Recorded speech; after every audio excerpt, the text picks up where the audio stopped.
Welcome to 99 TV. Welcome to 99 TV. ఈరోజు special ప్రోగ్రాంలో ఈ ప్యానల్లో ఇటువైపు 99 టీవీ చీఫ్ ఎడిటర్ సతీష్ మనతో ఉన్నారు, ఇటువైపు ఎడిటర్ వర్మ ఉన్నారు, అటువైపు అసోసియేట్ ఎడిటర్ రవిశంకర్ ఉన్నారు, ఇటువైపు తెలంగాణ బ్యూరో చీఫ్ మూల శ్రీనివాస్ ఉన్నారు. ఏంటి ఈ స్పెషల్ షో అంటే, ఈ స్పెషల్ డిబేట్కి ఖచ్చితంగా ఒక ప్రత్యేకమైనటువంటి ఇది ఉంది ప్రాతిపదిక.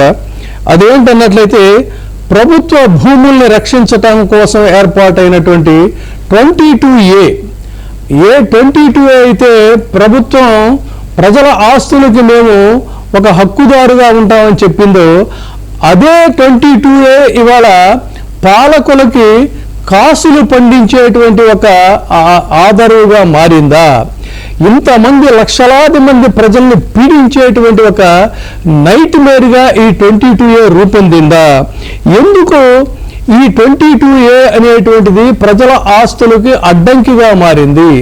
సగటు ప్రజలు చాలామంది లోన్లు పెట్టుకొని అప్పులు చేసుకొని సొంత ఇల్లు, ఒక సొంత ప్లాటు, సొంత ఫ్లాటు తమ సొంతం చేసుకోవాలని చెప్పి కలల కంటే దానికి ఈ 22A అనేటువంటిది అసనిపాతంగా మారిందా? ఏం జరుగుతుంది? గత దశాబ్దాలుగా లేనటువంటి ఈ సమస్య ఇటీవల కాలంలో ఎందుకు ఇలా తయారైంది? దీనికి ప్రధాన కారకులు ఎవరు? వీటి గురించే ఈ రోజున ఈ స్పెషల్ డిబేట్. దీని గురించి వాళ్ళ ఈ సీనియర్స్ అందరూ కూడా వాళ్ళ ఒపీనియన్లు చెప్తారు. ఒకసారి ముందుగా మనం 99 టీవీ చీఫ్ ఎడిటర్ సతీష్ గారి దగ్గరికి వెళ్దాం. అసలు 22 ఉద్దేశం ఏంటి? ఎందుకు ఈ చట్టం ఏర్పాటు చేశారు? ఇప్పుడు ఈ విధంగా అసలు ఎందుకు మారింది? విజయబాబు గారు, మీరు సీనియర్ జర్నలిస్ట్ గా, ఎడిటర్ గా పనిచేసిన అనుభవం ఉన్న వ్యక్తి. అయితే ఈ రోజు మన ఛానల్ సంబంధించి మన ఈ కోర్ ఎడిటోరియల్ టీం కూర్చోవలసి వచ్చింది అంటే అంత సమస్య ఉంది కాబట్టి. ఎక్కడ చూసినా ఇప్పుడు ఆంధ్రప్రదేశ్, తెలంగాణలో ఎక్కడ చూసినా ఈ 22A మీద చర్చ జరుగుతోంది. 22Aలో మా భూములు పెట్టారు, నిషేధిత జాబితా అంటున్నారు, రిజిస్ట్రేషన్ కుదరదంటున్నారు, బ్యాంక్ లోన్ లేవంటున్నారు. ఫస్ట్ ఈ 22A అంటే ఏంటో ఫస్ట్ ఒకసారి మనం చెప్తాం. ఇది స్టాంపులు రిజిస్ట్రేషన్ చట్టంలోని ఒక నిబంధన. దీని అసలు ఉద్దేశం ప్రభుత్వ భూములు, దేవాదాయ భూములు, వక్ఫ్ భూములు, అసైన్ భూములు, భూదాన్ భూములు, సీలింగ్ భూములు, ఇలా ప్రజా ఆస్తులను అక్రమంగా విక్రయించకుండా అడ్డుకోవటం. అంటే ఈ జాబితాలో ఉన్న భూములకు సబ్ రిజిస్టర్ కార్యాలయంలో రిజిస్ట్రేషన్ జరగదు. చట్టం తీసుకొచ్చినప్పుడు ఉద్దేశం పూర్తిగా ప్రజా ప్రయోజనమే. ప్రభుత్వ ఆస్తులను అక్రమంగా చేతులు మారకుండా నిరోధించడమే లక్ష్యం. అంటే 22A అనేది దాని ప్రయోజనం కానీ దాని లక్ష్యం కానీ చాలా మంచిదే. కానీ అది ఇప్పుడు ఎందుకు చర్చలోకి వస్తుంది, ఎందుకు మిస్యూజ్ అవుతుంది అంటే, అన్ని రకాల డాక్యుమెంట్లు ఉండి నిషేధిత జాబితాకు అనుమతి లేని వాటిని భూములను కూడా ఈ జాబితాలో చేరుస్తున్నారు.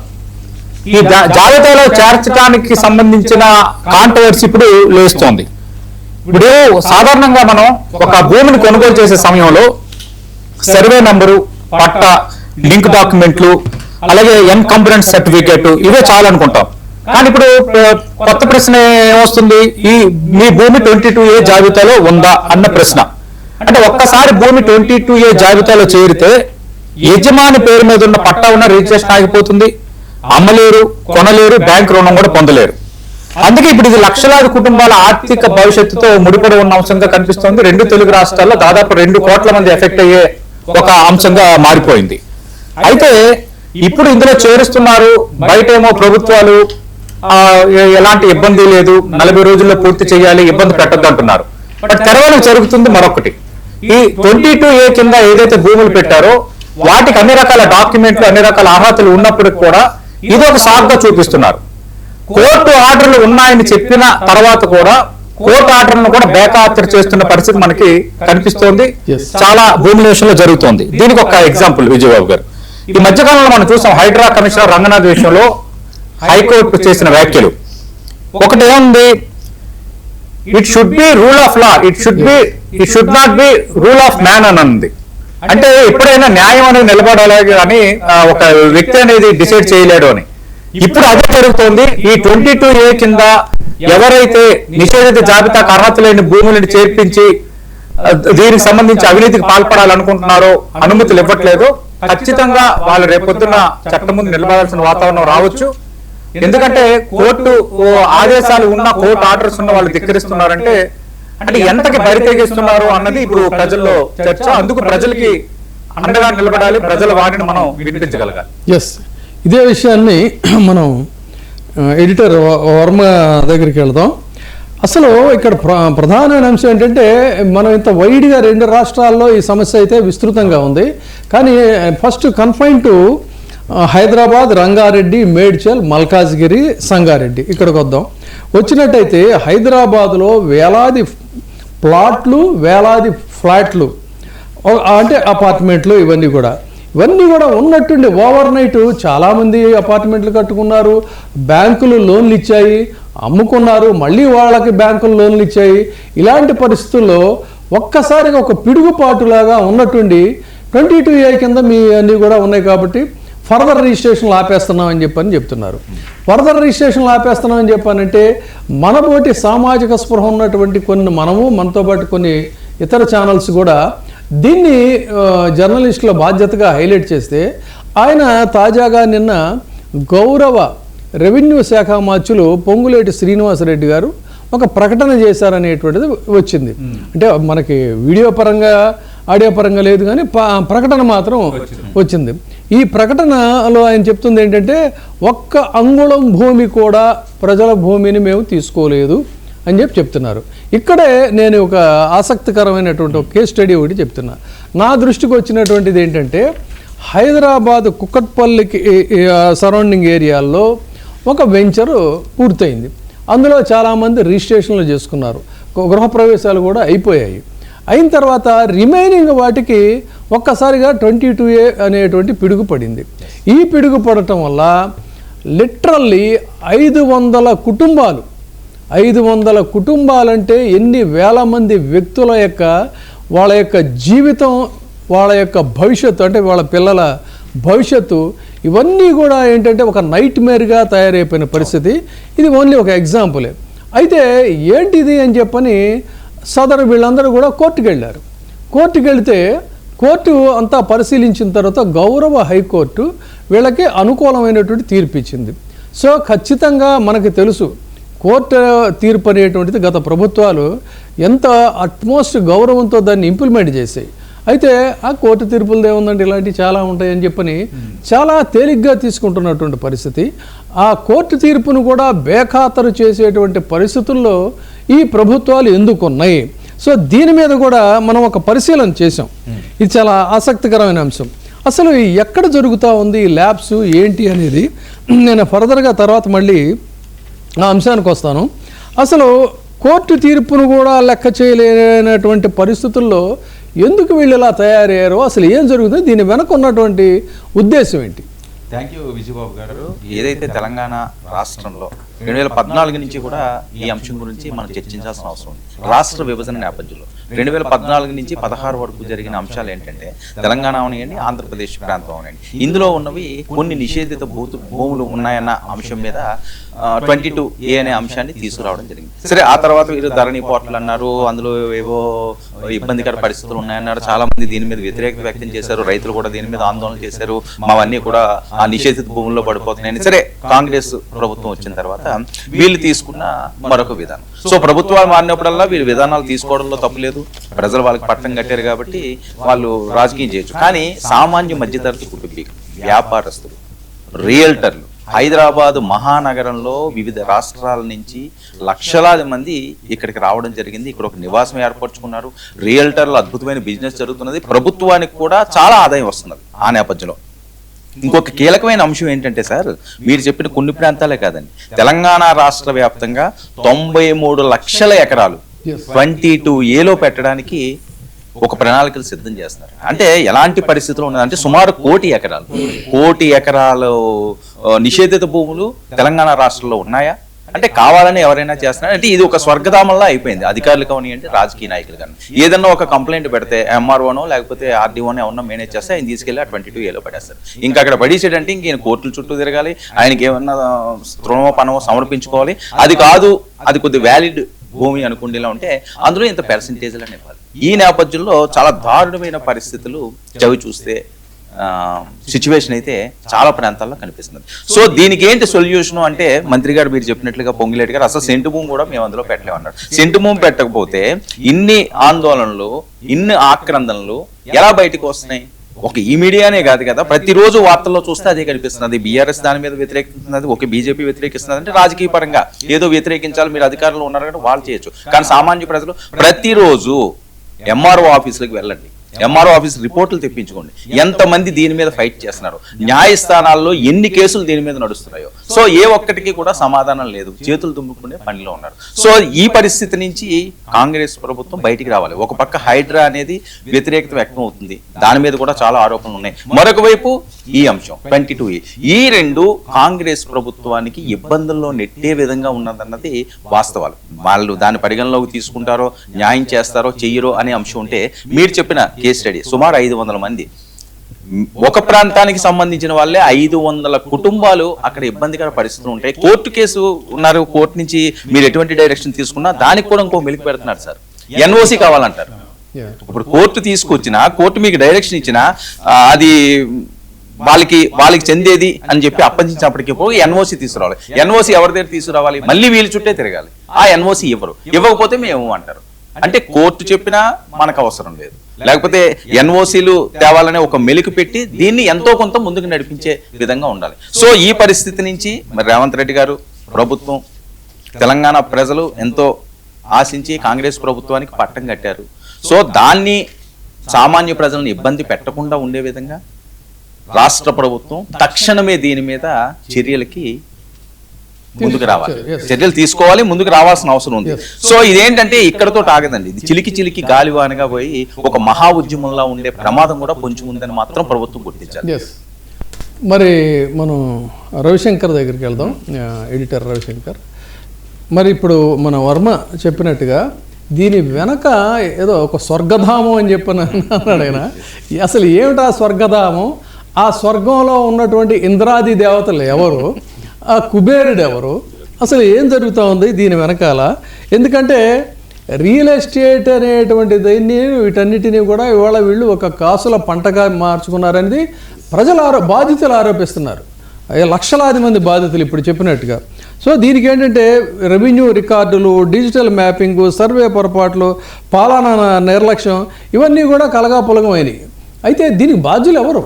దీన్ని కరెక్ట్ చేయాల్సింది ఎవరు? ప్రభుత్వం చేయాలి. దానికి ఒక డేట్ కూడా ఇచ్చింది, సాక్షాత్తు కోర్టు ఆర్డర్ ఇచ్చింది, పర్టికులర్ పీరియడ్లో ఇవన్నీ కూడా క్లియర్ చేయాలని.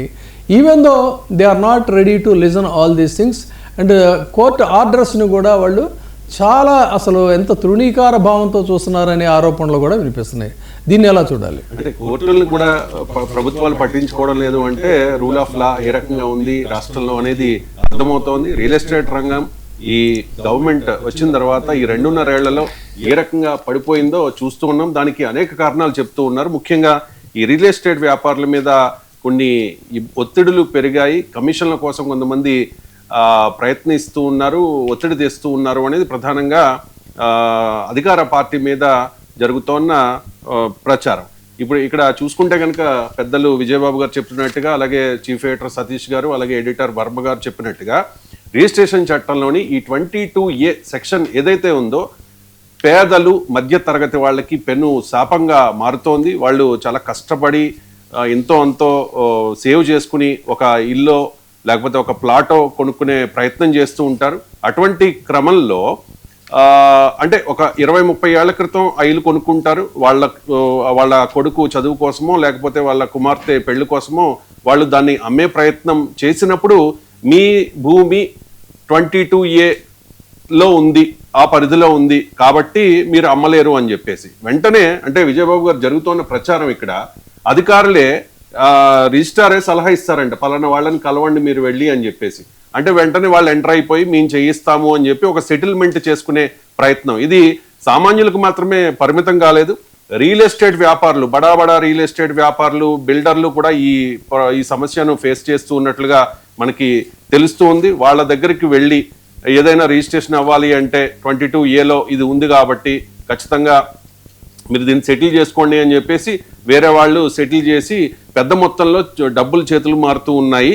అనేది జరుగుతున్న ప్రచారం. అంతేకాకుండా ఈ 2.5 ఏళ్లుగా మనం చూస్తూ ఉన్నాం రియల్ ఎస్టేట్ ఏ రకంగా తెలంగాణ రాష్ట్రంలో ఉంది అనేది. తెలంగాణ మాత్రమే కాదు, తెలుగు రాష్ట్రాల్లో అదే పరిస్థితి ఉంది. తెలంగాణ విషయానికి వస్తే, ముఖ్యంగా హైదరాబాద్ విషయానికి వస్తే చాలా దారుణంగా ఉండిపోయినాయి. వేల కొలది లక్షల ఫ్లాట్లు ఇప్పటికీ అమ్ముడు కాని పరిస్థితి. చాలా మంది రియల్ ఎస్టేట్ వ్యాపారులు ఎక్కడో ఫైనాన్స్ తీసుకుని వచ్చి ₹2, ₹3 వడ్డీకి వాళ్ళ ఫ్లాట్స్ అన్ని సేల్ అవ్వక చాలా ఇబ్బందులు పడి కొంతమంది రియల్ ఎస్టేట్ వ్యాపారులు ఈ ఒత్తిడికి లోనయ్యి ఆత్మహత్యలు చేసుకున్న ఘటనలు కూడా మనకి కనిపిస్తూ ఉన్నాయి. అంటే రియల్ ఎస్టేట్ రంగంపై విజయబాబు గారు చాలా స్పష్టమైన ప్రభావం పడింది. మరి అంటే రాజకీయంగా చాలా విమర్శలు వస్తూ ఉన్నాయి. ఈ గవర్నమెంట్ అంటే జరుగుతున్న ప్రచారమే కదా, బీఆర్ఎస్ నాయకులు మాత్రమే కాదు, చాలా మంది నాయకులు ఆరోపణలు చేస్తూ ఉంటారు. వీళ్ళు ఏ రోజుకు ఆ రోజు ఇలాగ రియల్ ఎస్టేట్ వాళ్ళ మీద పడి ఒత్తిడి తెచ్చి వాళ్ళ దగ్గర డబ్బులు వసూలు చేసి సూట్ కేసులు ఢిల్లీకి పంపిస్తూ ఉన్నారు అనేది ఇది రాజకీయ విమర్శ. మరి పెద్ద ఎత్తున చాలా విమర్శలు వస్తూ ఉన్నాయి. పెద్దలు మాత్రమే కాదు, చాలా చిన్న సామాన్య కుటుంబాలు కూడా చితికిపోతున్న పరిస్థితి. ఇది చెప్తున్నారు. నేను వస్తాను. ఇప్పుడు నా ఫ్లాట్ కి బ్యాంకు లోన్ వచ్చింది, ఇప్పుడు రిజిస్ట్రేషన్ ఎందుకు ఆగిపోయింది? హెచ్ఎండిఏ అనుమతి ఉంది, కానీ ఫ్లాట్ 22A ఎలా చేరింది? కోర్టు ఆదేశం తెచ్చుకున్నాను హైకోర్టు నుంచి, అయినా కూడా ఎందుకు ఇది అమలు కావడం లేదు? నా ఆస్తిని అమ్ముకోలేకపోతే నష్టానికి బాధ్యులు ఎవరు? తప్పుగా 22A చేర్చితే అందులో తప్పుల తడకలు ఉంటే దానికి ప్రభుత్వం బాధ్యత వహించాలి, కానీ మమ్మల్ని శిక్షించడం ఏంటి? నాటి ధరణి, నేటి భూభారతి, అసలు ఈ రెండిటికి తేడా ఏంటి? ఎందుకు మమ్మల్ని ఈ విధంగా బాధ పెడుతున్నారని చెప్పని అడుగుతున్నారు. ఏం చెప్తావు మన శ్రీనివాస్?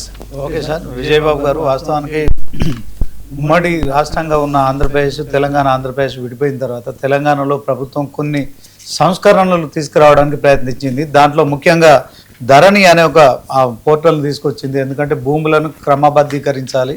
సో ఆ అంశంలో మరి అప్పుడున్న బీఆర్ఎస్ గవర్నమెంట్ ధరణి అనే పోర్టల్ తీసుకొచ్చిన తర్వాత చాలా అంటే లక్షలాది అప్లికేషన్స్ బయటకు వచ్చాయి సార్.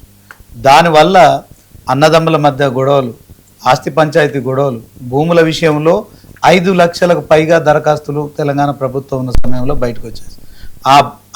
దానికి సంబంధించిన అంశంలో వాళ్ళకి ఎలాంటి ఆ భూతాగాదాలకు సంబంధించిన పరిష్కారం ఎక్కడా దొరకలేదు. దొరకని సమయంలో వాళ్ళు కలెక్టరేట్ల చుట్టూ, ఎంఆర్ఓ ఆఫీసుల చుట్టూ, కోర్టుల చుట్టూ తిరుగుతూనే ఉన్నారు. సో అదే 9 సంవత్సరాల 4 నెలల పాటు బీఆర్ఎస్ అధికారంలో ఉంది. తర్వాత ఇప్పుడు మార్పు కోరుకున్నారు ప్రజలు, కాంగ్రెస్ ప్రభుత్వం అధికారంలో. ధరణి మార్చేస్తాం, మేము ధరణి బంగాళాఖాతంలో వేస్తామని చెప్పి కాంగ్రెస్ ప్రభుత్వం ఇప్పుడు భూభారత్ పేరుతో ఇంకో పోర్టల్ తీసుకొచ్చింది. ఆ పోర్టల్లో కూడా ఇంకా లక్షలాది అప్లికేషన్లు పరిష్కారం కానీ భూములకు సంబంధించినవి. సో ఇవన్నీ కూడా ఇంకా కాంగ్రెస్ ప్రభుత్వ హయాంలో కూడా కొనసాగుతున్నాయి. అంటే ప్రజలు ఎప్పుడు కూడా ఈ భూముల కోసమే, ఈ పంచాయతీల కోసమే గొడవలు, చాలా వరకు హత్యలు కూడా జరిగాయి సార్. చాలా గొడవలు అయినాయి పోలీస్ స్టేషన్ల చుట్టూ. ఇవన్నీ తిరుగుతూ వాళ్ళు ఈ సర్కారు కేవలం నామమాత్రంగానే ఉండిపోవాల్సిన పరిస్థితి, కోర్టులు కూడా ఆ వాయిదాలు వేయడం, ఇట్లాంటి పరిస్థితుల నేపథ్యంలో సో తెలంగాణలో ఈ భూ పంచాయతీలు ఎక్కువైపోతున్నాయి. ఎందుకంటే ఇప్పుడు గ్రేటర్ హైదరాబాద్ అంటే ఇప్పుడు గతంలో కంటే ఇప్పుడు భూముల విలువ పెరగడం ఒకటి, తర్వాత భూముల సంబంధించిన ఈ సమస్యలు కనిపించడం ఒకటి. సో ఈ భూభారతి కానీ తర్వాత గతంలో ధరణి కానీ ఎలాంటి పరిష్కారం చూపకపోవడం, ఇది రూరల్ ఏరియాలో ఎక్కువ జరుగుతుంది సార్. ఇప్పుడు తాజాగా ఈ 22/7 ఏదైతే కొత్త జీవో కారణంగా అయితే ఇప్పుడు గ్రేటర్ హైదరాబాద్ పరిధిలో మనం చూస్తున్నాం. గ్రేటర్ హైదరాబాద్ మనం అరౌండింగ్ 150 చదరపు కిలోమీటర్ల పరిధిలో కూడా భూముల ధరలు మరి లక్షల్లో గజం చొప్పున పెరిగిన పరిస్థితి. తాజాగా ప్రభుత్వం ఈ 22/7 జాబితాలో చాలా మంది అంటే బాధితులు ఉన్నారని వస్తున్న ప్రచారం నేపథ్యంలో నిజంగా మన 99 టీవీ చేస్తున్న ఈ ప్రయోగం అయితే వాస్తవానికి బాధితులకు ఊరటనిచ్చే కార్యక్రమం మీరు తీసుకున్నందుకు మిమ్మల్ని మా అందరి తరఫున మిమ్మల్ని. పాయింట్ ఇక్కడ ఏంటంటే మరి అర్బన్ ఏరియాలో ధరలు పెరిగాయని చెప్పాను. తర్వాత ఇది ఒక గ్లోబల్ సిటీగా ఇవాల్వ్ అయింది. ప్రత్యేకంగా ఏంటంటే ఫార్మా కంపెనీలు, ఐటీకి సంబంధించినటువంటివి, ఇలా రకరకాల ఎన్ఆర్ఐ ఇవి కూడా ఏది మన ఎన్ఆర్ఐలు వస్తున్నారు ఇక్కడికి చాలామంది. అక్కడ ఎందుకు అని చెప్పని ఇక్కడే సెటిల్ అవుతున్న పరిస్థితి. ఇలాంటి పరిస్థితుల్లో ఇది మరింత ఫ్లరిష్ అవ్వాలి. వాళ్ళందరూ కూడా ఇక్కడ ఫ్లాట్లు కొనుక్కోవాలనుకున్నారు, మైగ్రేట్ అయిన ఎన్ఆర్ఐలు అందరూ కూడా. కానీ ఈ ఫార్మా కంపెనీలు కానీ, ఐటీ కంపెనీలు కానీ, అక్కడి నుంచి తరలి వచ్చినటువంటి ఎన్ఆర్ఐలు కానీ ఇక్కడ పరిస్థితులు చూసి ఈ 22A అనేటువంటి భూతం ఇంకా వాళ్ళు భావించి చదువుతున్నారు. తర్వాత again I'm requoting the comment of Varma Satish. ఇక్కడ ఇందా చెప్పింది ఏంటి, స్వర్గధామం అని చెప్పాను అన్నాడు. స్వర్గధామంగా మారింది అని అంటే తర్వాత అక్కడ మన రవిశంకర్ కూడా ఎవరికో ఇవన్నీ కూడా వెళతాయని చెప్పని, మేబీ మీ పొలిటికల్ వీటికి సంబంధించి మీరు ఎవరికి ఎంత ఇవ్వాలో, మీకేం కావాలో ఏంటో అనేది దట్ ఈస్ ఇమ్మెటీరియల్. బట్ పాలకులు ధర్మంగా పాలిస్తారని చెప్పని మీకు ఓట్లు వేశారు ప్రజలు.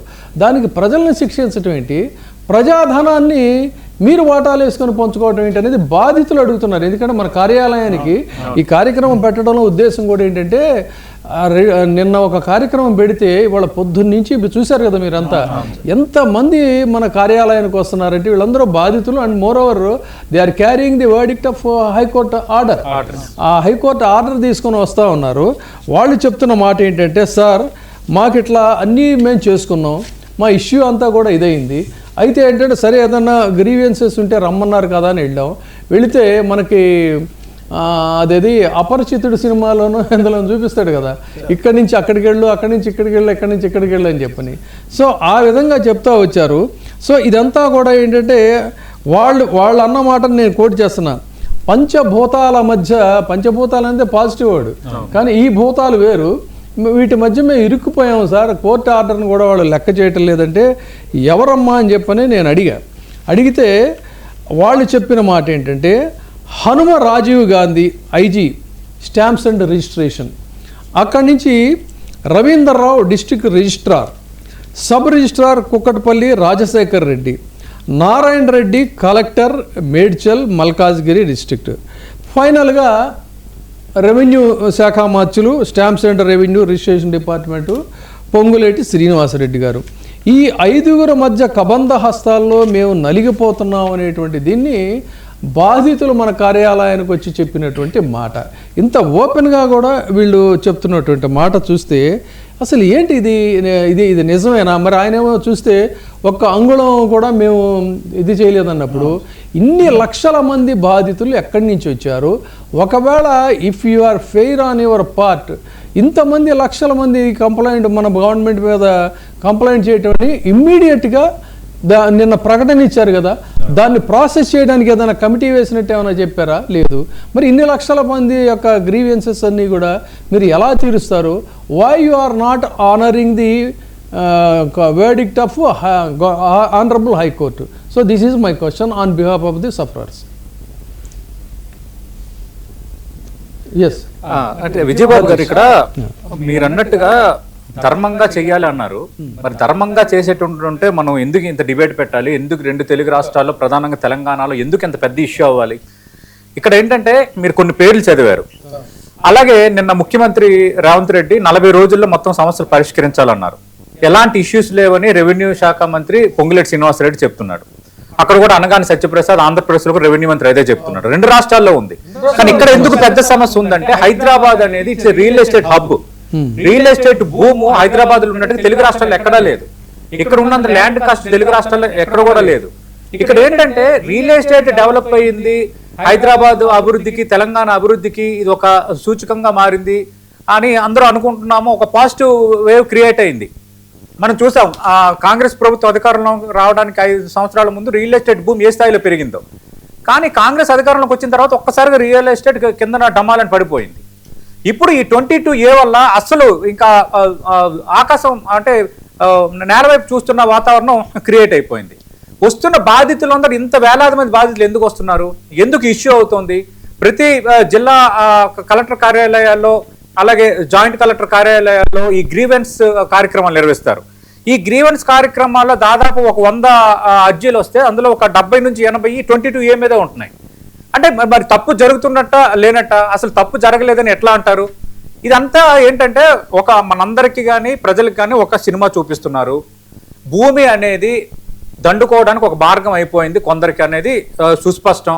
ఎవరు ఏది కాదనుకున్నా అవుననుకున్నా ఇది వాస్తవం. ఎందుకంటే రాజకీయ నాయకులు కావచ్చు, కొందరు అధికారులు కావచ్చు, ఈ భూముల మీద కన్నేయటము, ఈ భూముల్ని బేస్ చేసుకొని కోట్లకి పడగెత్తడం అనేది వాళ్ళకు ఒక ఆదాయ వనరుగా మారిపోయింది. సరే, ఇప్పుడు రికార్డ్స్కి సంబంధించి నిజంగా రెవెన్యూ రికార్డ్స్ డిజిటలైజేషన్ సమయంలో పాత సర్వే రికార్డ్స్, కొత్త సర్వే రికార్డ్స్, రెవెన్యూ మ్యాప్స్, ధరణి డేటా ఐజీఆర్ఎస్ రికార్డ్స్ అన్నిటి కలిపే ప్రక్రియలో కొన్ని పొరపాట్లు జరిగాయి అని ఆరోపణలు వచ్చాయి. ఆ సర్వే నెంబర్స్ ప్రభుత్వ భూమిగా కనిపించాయి. అదే సర్వే నెంబర్స్లో 40 సంవత్సరాల క్రితమే లేఅవుట్ ఏర్పడింది, 100 కుటుంబాలు నివసిస్తున్నాయి, కానీ సాఫ్ట్వేర్ మాత్రం గవర్నమెంట్ ల్యాండ్గా చూపిస్తుందని కొన్ని ఇష్యూస్ వచ్చాయి. సరే, వాటిని మనం ఏమైనా సరిదిద్దాలి. సరిదిద్దకపోగా వాటిని బూచిగా చూపించి, మీ తప్పులను బూచిగా చూపించి కొందరిని బెదిరిస్తున్నారు. మరికొందరిని ఏం చేస్తున్నారు, అన్ని అనుమతులుండి అంతా ఉన్నా నిషేధిత జాబితాలో పెడుతున్నారు. వెంటనే మనం ఇమీడియట్గా భూములకు సంబంధించి ఎవరిని కాంటాక్ట్ అవుతాం, లోకల్ ఎంఆర్ఓను, సబ్ రిజిస్ట్రార్ను కాంటాక్ట్ అవుతాం. వాళ్ళు ఏం చెప్తున్నారు, లేదని నిషేధిత జాబితాలో ఉన్నాయి, మరి ఇది మాకు అన్ని రకాల అనుమతులు ఉన్నాయి, కోర్టు ఉత్తర్వులు ఉన్నాయంటే లేదు, మీరు పై అధికారులతో మాట్లాడుకోండి. ఆ పై అధికారిని కలిస్తే ఆ పై అధికారి ఏం చెప్తున్నాడు, సెక్రటరీలో ఉన్న అధికారులతో మాట్లాడుకోండి. వాళ్ళేం చెప్తున్నారు, పైన మంత్రి గారితో మాట్లాడుకోండి. వాళ్ళేం చెప్తున్నారు, సీఎంఓతో మాట్లాడుకోండి. అంటే ప్రతి ఒక్కరు ఇది చేయాల్సిన పనేనా? అంటే దాని అర్థం ఏంటంటే పక్కాగా నిస్సిగ్గుగా బహిరంగంగా ఒక రకంగా అవినీతికి రాజ్యం ఏలుతున్నారు అనడానికి ఇంతకు మించిన ఎగ్జాంపుల్ లేదు. లేదంటే ఎంతమంది బాధితులు ఎందుకుంటారు ఒక ఇష్యూ మీద, ఎంతమంది బాధితులు ఎందుకుంటారు? అందరూ కలెక్టర్ దగ్గరికి, సీఎంల దగ్గరికి, వాళ్ళ దగ్గరికి వెళ్ళే స్థాయి ఉంటుందా? అవును, ఉంటుందా? అంటే ఈ విధంగా ఉంది. రెండోది ఎంత ఇబ్బంది పడుతున్నారంటే కోట్ల రూపాయలు కొనుగోలు చేసిన భూములు, సరే కొన్నిటికి రికార్డ్స్ లేవో అనుకుందాం, సరే ఎవడో మోసం చేసి అలాంటి సంఘటనలు హైదరాబాద్లో జరుగుతూనే ఉంటాయి. ఇక్కడ ఇంట్రెస్టింగ్ ఏంటంటే ఏళ్ల తరబడి కుటుంబాలు నివసిస్తున్న అపార్ట్మెంట్లు సడన్ గా వచ్చి మీరు 22A ఉంది, మీరు తేల్చుకోండి అంటున్నారు. ఆ ఓనర్స్ ఏమో మాకు సంబంధం లేదంటున్నారు. రెండోది, ప్రభుత్వ అనుమతులతో ఏర్పడిన లేఅవుట్లు, ఆల్రెడీ గవర్నమెంట్ అనుమతితో ఏర్పడిన లేఅవుట్లకి 22A ఉంది, మీకు రిజిస్ట్రేషన్ జరగవు, మీరు ఎందుకు కొనుగోలు చేశారు, మీరు ఎందుకు అమ్ముతారంటే వాడు ఎక్కడికి పోవాలి? మూడోది, HMDA, మీరు ఇంతకు మించిన నాకు అర్థం కావట్లా. HMDA, HUDA layouts, housing board ఆమోదించిన ఫ్లాట్లు అంటే అవి గవర్నమెంట్ బాడీస్. ఆ వాటికి కూడా 22A పెట్టి ఈ నిషేధ జాబితాలో ఉన్నాయి అనంటము వేలాది కుటుంబాల ఆందోళన కలిగించడం అనేది ఇది ఖచ్చితంగా ఇందులో ఒక ఇంటెన్షనే కనిపిస్తోంది. ఇక్కడ ప్రజాస్వామ్యం అని అంటారు కదా, లేదంటే ప్రభుత్వం తన పనితనం చేస్తుంది అనేది, ఇవన్నీ కూడా కేవలం డొల్ల వ్యాఖ్యలు, డొల్ల ప్రకటనలు మాత్రమే. ఖచ్చితంగా దీన్ని అడ్రస్ చేయాలి. మీరు అన్నట్టుగా 99 టీవీ మీడియాకు ఒక సామాజిక బాధ్యతగా తీసుకొని ఎవరైతే 22A నిషేధిత జాబితా సంబంధించిన అంశంలో ఇబ్బందులు ఎదుర్కొంటున్నారో మీకు 99 టీవీ వాయిస్గా మారబోతుంది. మీకు ఇక నుంచి ఒక వాట్సాప్ నెంబర్ కూడా మేము అందుబాటులోకి తెస్తున్నాం. మీకు ఏ సమస్య ఉన్నా 22A కింద మీ దగ్గర అన్ని అనుమతి పత్రాలు ఉన్నా అయినప్పుడు కూడా మిమ్మల్ని 22A చేర్చి మిమ్మల్ని ఎవరైనా వేధిస్తే మీరు ధైర్యం చేయండి, మీ వెంట మేము ఉన్నాం. ఖచ్చితంగా అధికారి పేరు చెప్పండి, ఖచ్చితంగా ఎవరు మిమ్మల్ని డబ్బులు అడుగుతున్నారో చెప్పండి, అన్ని అనుమతులున్నా ఎందుకు నిరాకరిస్తుందో చెప్పండి. మీతోనే 99 టీవీ ఉంటుంది. సామాజిక బాధ్యతగానే దీన్ని ఒక మూమెంటంగా తీసుకున్నాం.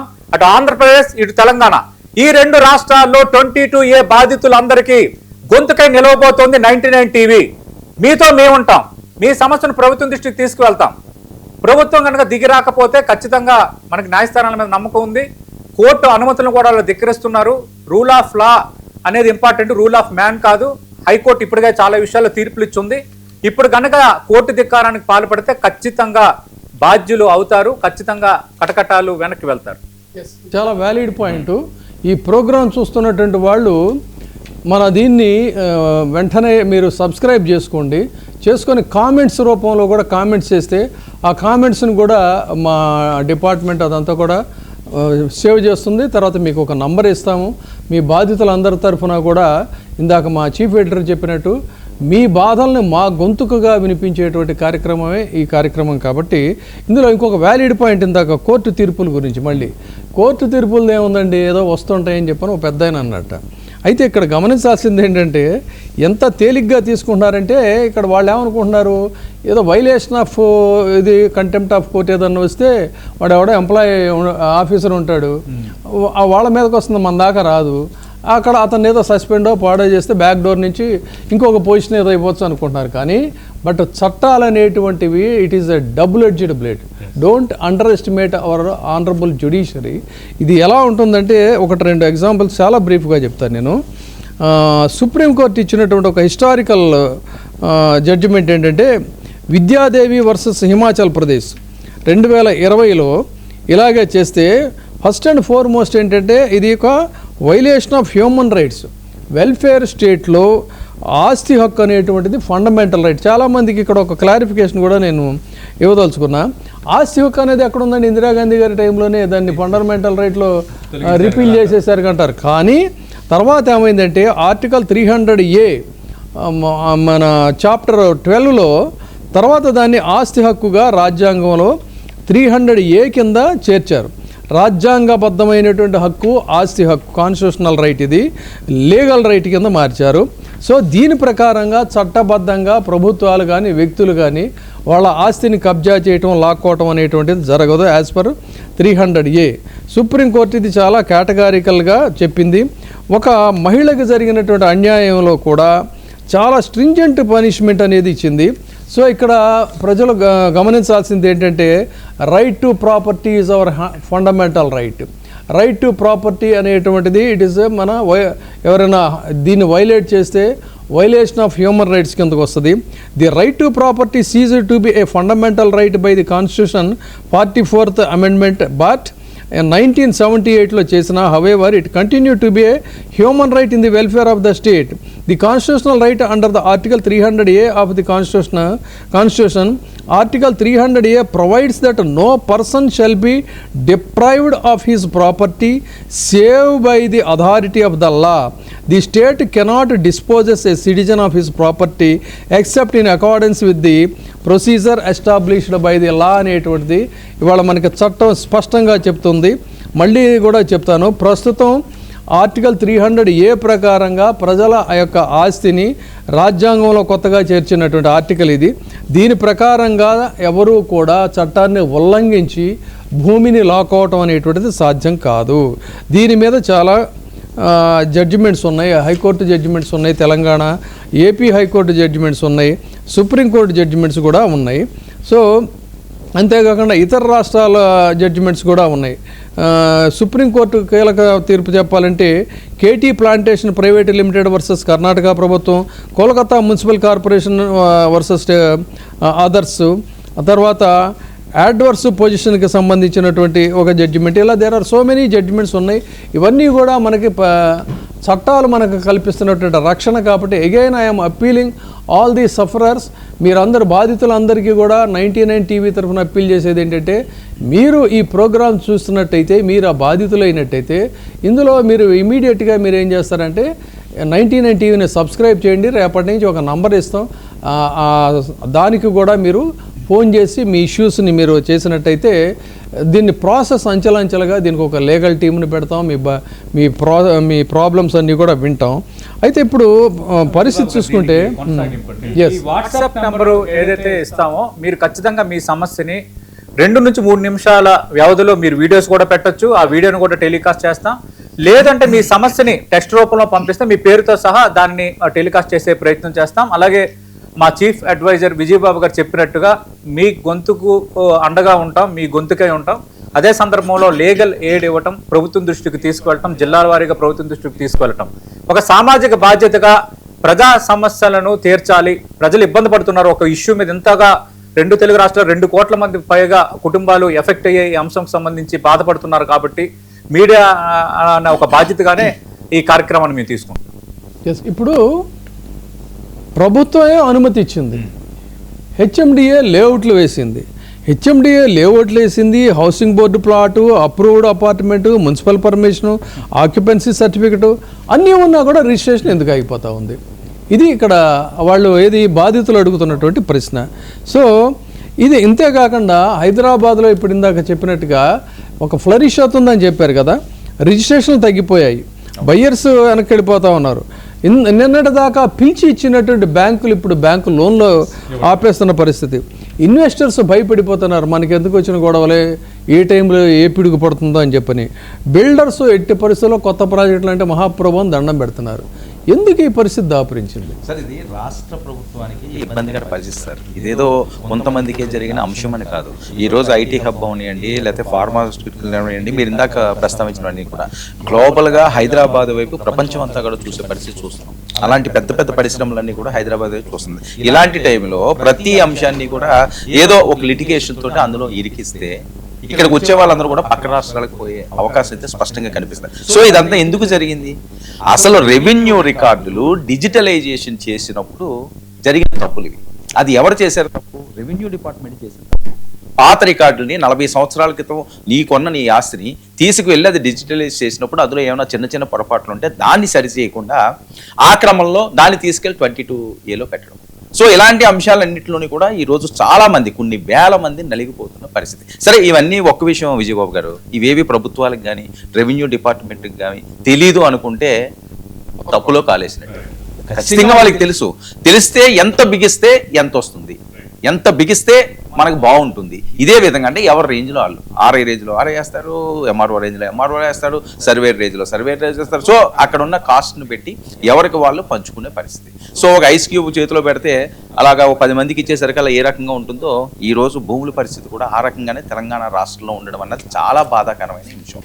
సో 99 ముందుగా సతీష్ గారు చెప్పినట్లుగా ఖచ్చితంగా మీకు తోడుగా ఉంటాం. మరొకటి ఏంటంటే దానికి కొనసాగింపుగా మీరు పెట్టిన వాట్సాప్ మెసేజ్లు ఏవైతే ఉన్నాయో, లేకపోతే ఆడియో రికార్డులు అయితే ఏవైతే ఉన్నాయో, లేకపోతే వీడియో రికార్డు ఏది చూస్తారో దాంతో పాటుగా మీ కీలకమైన డాక్యుమెంట్ ఏదో ఒకటి అది మీది అన్నది. ఎందుకంటే కొంతమంది ఆకతాయితనంగా ఏవో పెట్టచ్చు. సో ఇది ఒక మంచి కార్యక్రమం కోసం మేము పూనుకున్నది ఈ అంశం అన్నది. సో ఇలాంటి దాన్ని మనం డైవర్ట్ చేయకుండా నిజంగా ఎవరైతే బాధితులు ఉన్నారో, నిజంగా ఎవరికైతే ఇబ్బందులు ఉన్నాయో వాళ్ళు 99 చూపిస్తున్న ఆ వాట్సాప్ నెంబర్ అవనియండి, లేకపోతే మా ఆఫీస్ కూడా అందరికీ తెలిసే ఉంటుంది.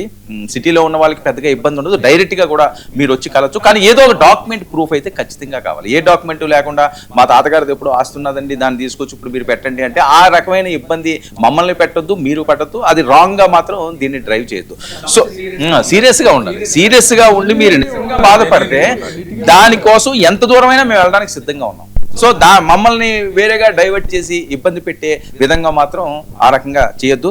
మరొక ముఖ్య అంశం సార్, 20-30 సంవత్సరాల క్రితం ముందుగా నేను చెప్పినట్టుగా కొనుగోలు చేసిన ప్యాట్లు, అరే హెచ్ఎండిఏ ఎవరిదండి, కూడా ఎవరిదండి, హౌసింగ్ బోర్డు ఎవరిదండి, మీరు ఇచ్చిన పర్మిషన్లు కదా, ప్రతి పర్మిషన్లు మీరే ఇస్తారు. ఇచ్చిన తర్వాత 30 సంవత్సరాల తర్వాత ఆ మొదటి ఓనర్ ఎవడు, ఆ రెండో ఓనర్ ఎవడు, మీ తాతగారు ఎవరు, చచ్చిపోయిన వాళ్ళు వెనక్కి తిరిగి రారు కదా, వాళ్ళ తాతగారు ఎవరు, వాళ్ళ నాన్నగారు ఎవరు, మీకు ఏ రకంగా ఈ డీడ్ వచ్చింది, ఈ గిఫ్ట్ డీడ్ ఎలా ఇచ్చారు. సో ఇవన్నీ కూడా అసలు ఎక్కడి నుంచి తీసుకొస్తారు? తరతరాలు మారుతున్నప్పుడు, దశాబ్దాలు మారిపోతున్నాను ఈ ప్రపంచంలో 40-50 సంవత్సరాల రికార్డు నువ్వు చూపించు, అది చూపిస్తేనే నేను 22A నుంచి దీనంటే అప్పుడున్న కాస్ట్ ఎంత, ఇప్పుడున్న కాస్ట్ ఎంత అంటే అది కోట్ల రూపాయలు అయిపోయింది. కాబట్టి మీకు సంబంధం లేని అంశమైనప్పటికీ కూడా ఆ కోట్ల రూపాయల్లో మీకు వాటాలు ఇస్తేనే అది క్లియర్ చేస్తారు.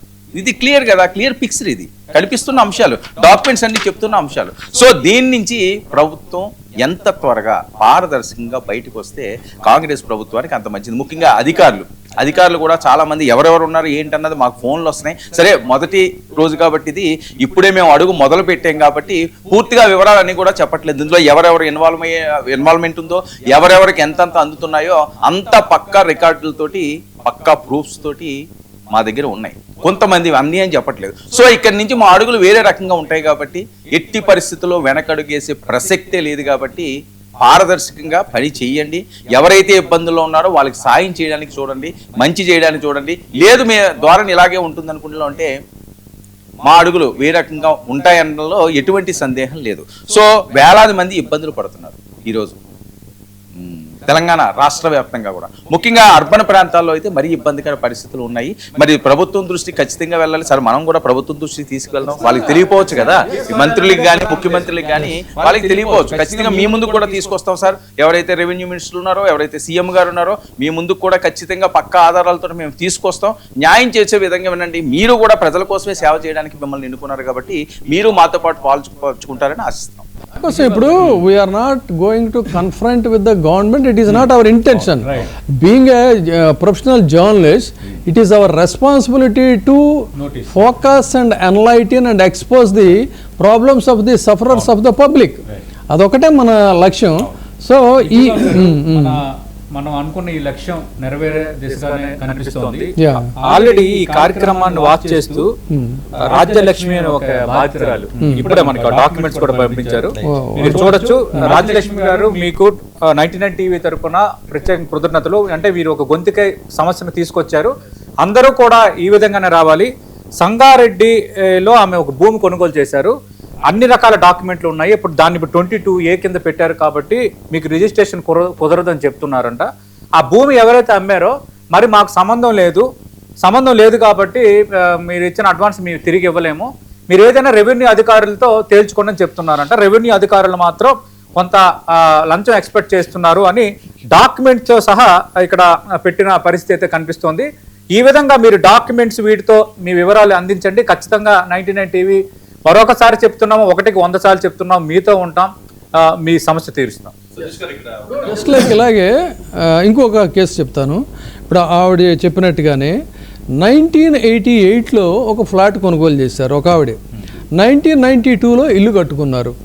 2000 సంవత్సరంలో లోన్ తీసుకున్నారు. 2010లో పిల్లల పేరు మీద దాన్ని గిఫ్ట్గా డీడ్ కింద రిజిస్టర్ చేశారు. 2026లో వాళ్ళు అమ్మటానికి వెళితే 22A అనే బూచిని చూపించి మా రిజిస్ట్రేషన్ ఆగిపోయింది అనేటువంటిది ఒకళ్ళు చెప్తున్నటువంటి గ్రీవియన్స్. ఇలాంటి కేసులు చాలా ఉన్నాయి అనేదే ఇప్పుడు మనకు తెలుస్తున్నటువంటి మాట. సో ఏంటి దీని గురించి, వాట్ ఈస్ యువర్ కామెంట్? అంటే ఇప్పుడు గవర్నమెంట్ అనేది కంటిన్యూస్ ప్రాసెస్. ఎప్పుడో 40 ఏళ్ల క్రితం అంటే ఏదో గవర్నమెంట్ ఉంది, ఏదో పార్టీ అధికారంలో ఉంది, తర్వాత ప్రభుత్వాలు మారుతూ ఉన్నాయి. అంటే వ్యవస్థ అనేది ఎప్పుడు కూడా నిష్పక్షపాతంగా ఉండాలి, ట్రాన్స్పరెంట్గా ఉండాలి.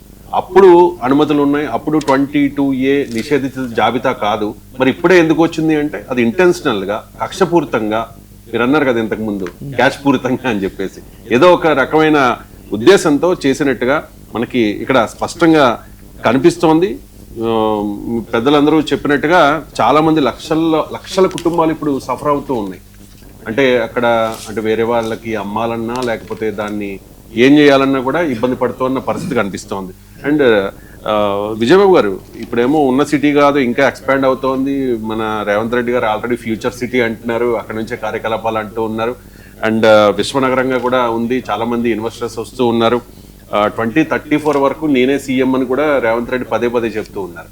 అంటే ఇక్కడ రాజకీయాలు మాట్లాడడం కాదు, ఇంత భారీ స్థాయిలో ఎఫెక్ట్ అవుతూ ఉన్నప్పుడు, మధ్యతరగతి ప్రజలు ఇబ్బంది పడుతూ ఉన్నప్పుడు మరి రాజకీయంగా నష్టం అవుతుందని కూడా వాళ్ళు అంచనా వేయాలి కదా. అంటే వాళ్ళు ఎందుకు ఇలా చేస్తూ ఉన్నారు అనేది ఒక పెద్ద ప్రశ్న. అండ్ ఇంకొకటి, మనం సామాజిక బాధ్యతతో సతీష్ గారు, విజయబాబు గారు, వర్మ గారు, ముల్ల శ్రీనివాస్ గారు వీళ్ళందరూ చెప్పినట్టుగా ఒక సామాజిక బాధ్యతతో ప్రజల పక్షాన, బాధితుల పక్షాన 99 టీవీ గొంతుకై నిలవబోతోంది. ఈ 22A నిషేధిత జాబితాలో అక్రమంగా, అన్యాయంగా, ఉద్దేశపూర్వకంగా, కక్షపూరితంగా ఎవరైనా బాధితులు ఉంటే మాత్రమే మనకు తెలియపరచాలి. అంతేగాని ప్రతి చిల్లర ల్యాండ్ డిస్ప్యూట్స్ దయచేసి మా దృష్టికి తీసుకురావద్దు. అంతే కదా విజయబాబు? వాస్తవానికి మా రెవెన్యూ శాఖ మంత్రి పొంగులేటి శ్రీనివాస్ రెడ్డి గారు కూడా ఒక చిన్న ఉపశమనం ఇచ్చారు. ఏదైతే 22A మీద గత కొంతకాలంగా మీడియాలో జరుగుతున్న ప్రచారం కావచ్చు, అది ప్రభుత్వానికి కొంత ఈ మొన్న హైడ్రా వరకు చూసాం సార్. అది హైడ్రా ఏర్పాటు చేస్తే నిజంగానే నాలాలు, చెరువులు కబ్జా పెట్టిన వారు అంతూ చూస్తామని చెప్పి ఆ కార్యక్రమం కొనసాగుతున్న నేపథ్యంలో రియల్ ఎస్టేట్ పూర్తిగా కొంత హైదరాబాద్ విశ్వనగరంలో అది కొంచెం దెబ్బతినడం కావచ్చు. ఇప్పుడు ఈ 22A తీసుకొచ్చిన తర్వాత అంటే ఇండివిజువల్ కూడా ఎఫెక్ట్ అయ్యే పరిస్థితి ఉంది సార్. సో దీంట్లో ఆయన రెవెన్యూ శాఖ మంత్రి ఏం చెప్తున్నారంటే, మీరు ఖచ్చితంగా ప్రజావాణిలో దరఖాస్తు చేసుకోండి. ఎవరి 1 సెంటు భూమి కూడా ప్రభుత్వం ఆక్రమించదు. ఆ 22Aలో మేము చేర్చబోము. కానీ ఎవరైనా మీకు ఫిర్యాదులు ఉంటే కలెక్టర్లకు, ఎంఆర్ వాళ్ళందరికీ ఆదేశాలు ఇచ్చేసారు సార్. దాంట్లో వాళ్ళు ప్రజావాణిలా కనుక అప్లికేషన్ పెట్టుకుంటే నిజంగానే వాళ్ళకు కరెక్ట్ ఎవిడెన్సెస్ ఆఫ్ సర్టిఫికేట్స్, వాళ్ళకి సంబంధించిన రిజిస్ట్రేషన్ డాక్యుమెంట్స్ ఉంటే వాటిని పూర్తి స్థాయిలో సమస్యల పరిష్కారం. వాళ్ళు చెప్పే మాటలు బాగానే ఉన్నాయి, కానీ ఇక్కడ ఏంటంటే చేతలు అనేటువంటిది నాలుగుపై నేషనలిజం, పలుకుల్లో పేట్రియాటిజం, ఆచరణలో ఆపర్చునిజం, ఇదే నేటి రాజకీయం అన్నట్టుగా చెప్పే మాటలకి చేసే చేతలకి ఎక్కడ పొంతన లేదు. అక్కడికి వెళ్ళిన తర్వాత వాళ్ళు ఏం చెప్తున్నారు, ఇది దీని కిందకి రాదు, అక్కడికి వెళ్ళి అంటాడు. ఆయన చెప్పాడు కదా, అక్కడి నుంచి ఇక్కడికి వెళ్ళి అంటారు, ఇక్కడి నుంచి అక్కడికి వెళ్ళి అంటారు. తర్వాత ఏం చేస్తారు, అసలు యాజ్ పర్ ఆర్టీఐ, మాజీ ఆర్టీఐ కమిషనర్గా చెప్తున్నా, first and foremost revenue records అన్నీ కూడా ఎప్పటికప్పుడు కూడా పోర్టల్లో అప్లోడ్ చేయాలి. అది ఎప్పుడు చూసినా కూడా అండర్ ప్రాసెస్ అని వస్తూ ఉంది.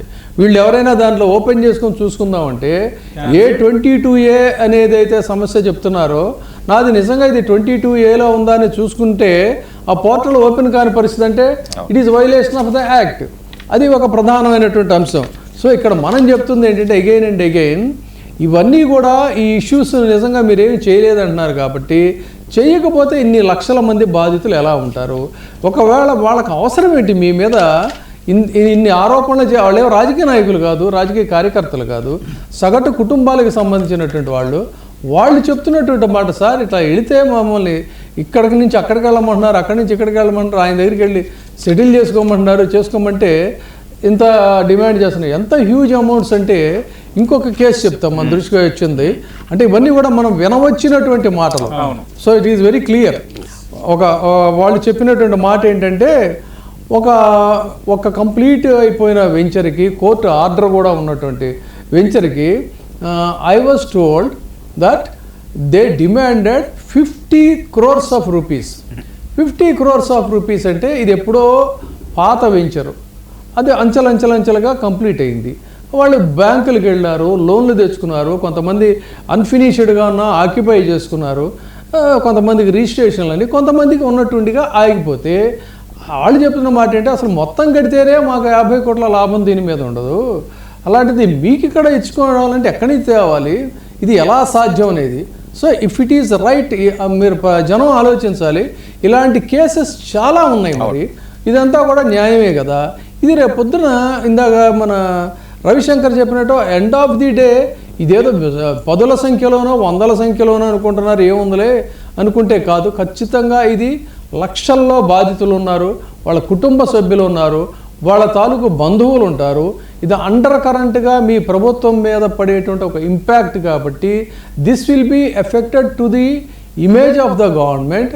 So end of the day we are appealing on behalf of the sufferers, try to correct it, get it correct immediately అని ఇక్కడ మనం చెప్పేది ఏంటంటే, రాష్ట్ర వ్యాప్తంగా 22 స్పెషల్ రివ్యూ చేయాలి, జెన్యూన్ ప్రైవేట్ ప్రాపర్టీస్ని వేగవంతంగా డీనోటిఫై చేయాలి, హెచ్ఎండిఏ అప్రూవ్డ్ లేఅవుట్లకి ప్రత్యేక పరిశీలనకి ఒక కమిటీని ఏర్పాటు చేయాలి అండ్ ఎక్స్పెడైట్ చేయాలి, సింగిల్ విండో గ్రీవియన్స్ సెల్ ఏర్పాటు చేయాలి, సర్వే రెవెన్యూ రిజిస్ట్రేషన్ శాఖలతో ఒక జాయింట్ టాస్క్ ఫోర్స్ అనేటువంటిది ఏర్పాటు చేయాలి, ప్రతి సర్వే నంబరు జిఐఎస్ ద్వారా ధృవీకరించాలి, తప్పుడుగా నమోదైన ఆస్తులను కాలపరిమితిలో తొలగించాలి. ఇది మనకి ప్రజల నుంచి, ఎక్స్పర్ట్స్ నుంచి వస్తున్నటువంటి డిమాండ్ కాబట్టి దీని మీద ప్రభుత్వం సానుకూలంగానే స్పందిస్తుందని చెప్పని ఆశిద్దాం. సో ఫైనల్గా వీటన్నిటికీ మరి గవర్నమెంట్ నుంచి కానీ వీళ్ళ నుంచి కానీ ఏంటి, what is the remedy you can suggest? అంటే ఇక్కడ విజయబాబు గారు, ఈ వేలాది కుటుంబాల ఆస్తులు ఇలా మార్కెట్లో నిలిచిపోవడం కానీ, బ్యాంకు రుణాలు ఆగిపోవడం, ఈ రియల్ ఎస్టేట్ రంగంలో అనిశ్చితి పెరగటం, ఇవన్నీ రాష్ట్ర ఆర్థిక పరిస్థితి కూడా మంచిది కాదు. అంటే మీరు కూడా ఎఫెక్ట్ అవుతారు రేపొద్దున్న. రెండోది, ఈ చట్ట పరిరక్షణతో పాటు ఈ నిజమైన యజమానుల హక్కులను కూడా సమానంగా రక్షించే పారదర్శక పరిష్కార వ్యవస్థ అవసరం. అది ప్రభుత్వం బాధ్యత, ఖచ్చితంగా ప్రభుత్వం చేయాలి. అలాగే మీరు అన్నట్టుగా మీరు సూచించిన కొన్ని అంశాలు ఉన్నాయి లాస్ట్లో. సూచించిన అంశాల పరంగా ప్రభుత్వం పారదర్శకంగా ఉండాలి దీనికి.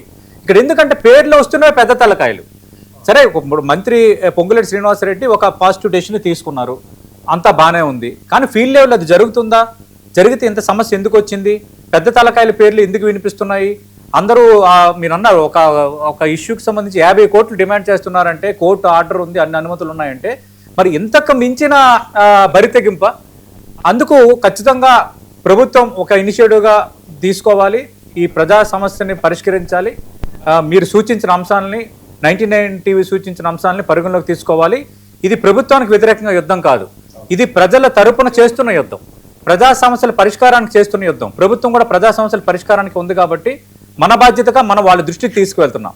ఖచ్చితంగా చెయ్యాలి, చేయబడాలి. కాదు ఇది ఆ బాధితుల లక్షలాది మంది బాధితుల తరపున హమారా ఆవాజ్ సునో అని చెప్తున్నాం మనం చాలా గౌరవప్రదంగా. సో మరి ఫైనల్గా దీన్ని మళ్ళీ అగైన్ మనం వీళ్ళందరికీ కూడా వ్యూవర్స్కి అప్పీల్ చేసేది ఏంటంటే, మీరు ఈ ఛానల్ని సబ్స్క్రైబ్ చేసుకోండి, దాని మీద కింద కామెంట్స్ ఇవ్వండి, నంబర్ కూడా డిస్ప్లే చేయండి. ఇవన్నీ కూడా మనం ఒక లీగల్ టీమ్ను కూడా పెట్టి పర్స్యూ చేద్దాం. సో ఫర్దర్గా మళ్ళీ కన్క్లూడింగ్ రిమార్క్స్. అంతం కాదండి, ఎస్, ఆరంభం. అది ప్రజల కోసం, ఇబ్బంది పడుతున్న ప్రజల కోసం ఖచ్చితంగా మేము ముందుంటాం. ప్రభుత్వం ముందు పెడతాం, మేము చేయడానికి మేమెవరం? అది రెవెన్యూ డిపార్ట్మెంట్ చూడండి, మీరే పారదర్శకంగా చేయండి. మరొక కీలకమైన అంశం ఏంటంటే విజయబాబు గారు, అందరూ మంచోళ్ళని కాదు, జెన్యూన్ ఉన్నాయి, జెన్యూన్ ఉంటాయి. కొద్దిగా ఇబ్బందికర పరిస్థితుల్లో లేకపోతే తప్పుడు తలకులు ఉంటాయి, వాటిని తీసి పక్కన పెట్టేయాడు, అది ఎవరో కాదండి. కానీ నిజమైన వారసత్వం ఉన్నవాళ్ళు, జెన్యూన్ సైట్స్ ఎవరైతే ఉన్నవారు, లేకపోతే వాళ్ళు కష్టపడి కష్టం చేసుకుని ఒక సొంత గూడు ఉండాలి కదా అని చెప్పి వాళ్ళు ఎన్నో కష్టాలు పడి సంవత్సరాలు తరబడి సంపాదించుకున్న ఆ ఆస్తిని వాళ్ళకి దక్కకుండా, అది అసలు వాళ్ళది కాదో అవునో తెలియని సిచ్యువేషన్లో పెట్టి ఏదో త్రిశంక స్వర్గం అంటారు చూసారా, ఆ రకంగా సామాన్య ప్రజలను ఇబ్బంది పెట్టడం మంచిది కాదు.